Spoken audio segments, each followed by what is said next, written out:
Ya, Indonesia termasuk negara dengan kategori rawan bencana. Bahkan Indonesia menduduki ranking ke-35 sebagai negara dengan tingkat resiko ancaman bencana paling tinggi.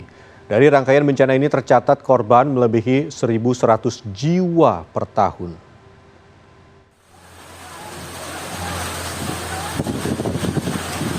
Sejumlah warga mengumandangkan azan saat hujan deras disertai angin kencang melanda Tasikmalaya, Jawa Barat, Rabu siang.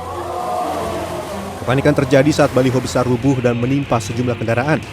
Tidak hanya itu, hujan deras menyebabkan air meluap dan masuk ke pasar rel hingga setinggi lutut orang dewasa.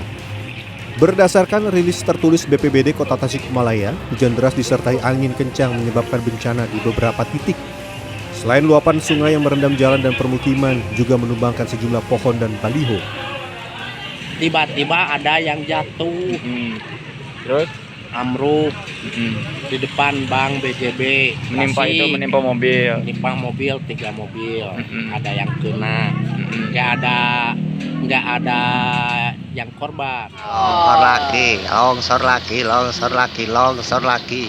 Sementara di Gresik, Jawa Timur, detik-detik tanah longsor di makam perbukitan Putri Cempo, Gresik, Jawa Timur terekam kamera warga Rabu pagi. Kejadian longsor ini merupakan yang kedua kalinya setelah kejadian serupa terjadi 3 hari lalu.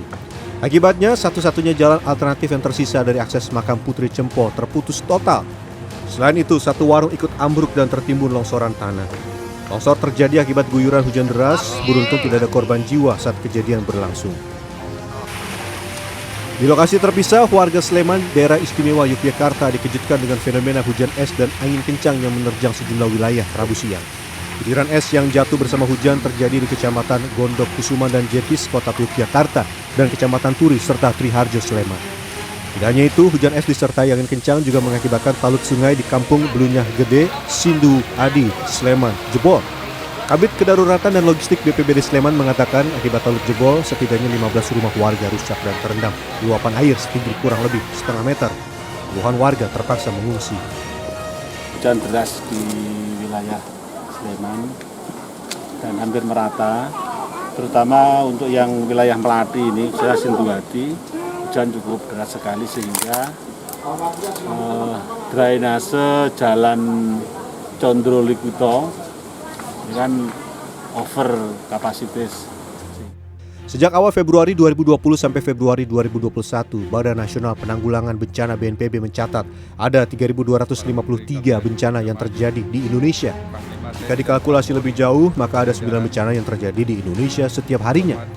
Kepala BNPB Doni Monardo mengatakan hal ini menjadikan Indonesia berada di urutan ke-35 sebagai negara dengan tingkat resiko ancaman bencana paling tinggi.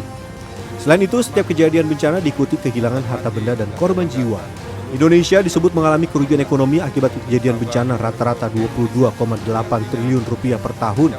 Sementara dari peristiwa bencana tercatat korban melebihi 1.100 jiwa per tahun. Bahwa setiap tahun kita mengalami kerugian ekonomi akibat bencana rata-rata 22,8 triliun rupiah per tahun.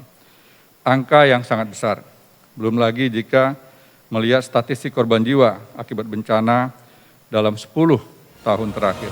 Untuk mereduksi dampak bencana, Presiden Jokowi menekankan 4 kunci utama berupa aspek pencegahan dan mitigasi bencana.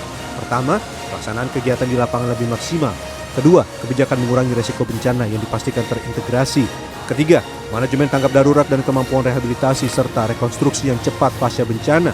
Dan keempat, memberikan edukasi kepada publik dari skala terkecil seperti rumah tangga agar masyarakat di daerah rawan semakin siap. Jangan terlambat. Ini bukan berarti aspek yang lain dalam manajemen bencana tidak kita beratkan, bukan itu.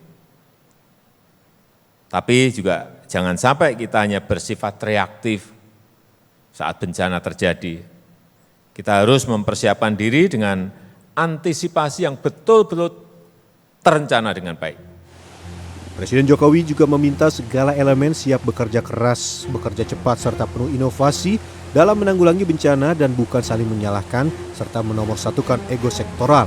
Agar pelaksanaan di lapangan terus diperhatikan, manajemen tanggap bencana diperbaiki, dan masyarakat diberi edukasi serta literasi tentang bencana, sehingga semakin siap. Tim Liputan CNN Indonesia.